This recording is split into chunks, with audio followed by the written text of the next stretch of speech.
Alright, so let's see how to replace the cabin filter and the air filter from this Mercedes E-Class.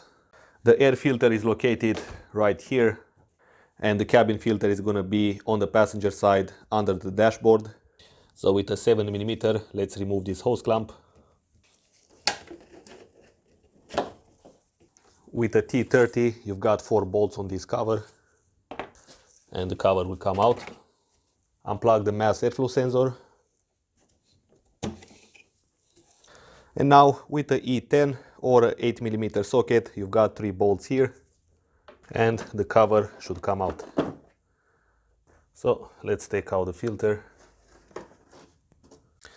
Before placing the new filter on, it's a good idea to clean very well inside the air filter box.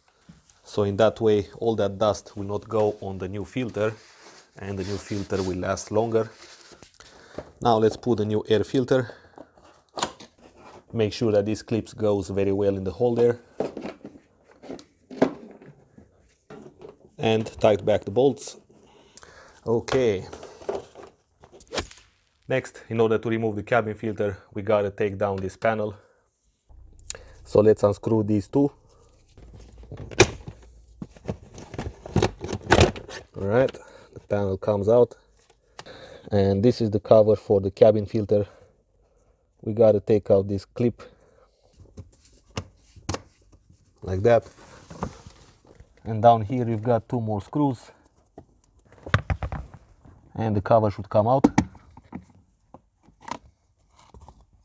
and you can take out the filter as well.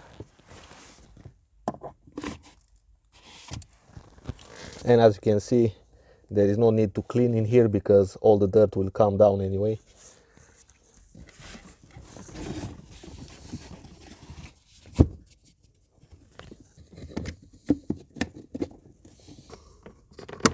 Alright. And finally, let's tighten back the screws.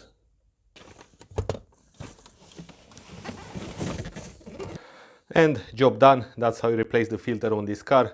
Check out the playlist with all the videos I made about this car. And if you want to, click that subscribe button as well to stay tuned for more car repair videos in the future.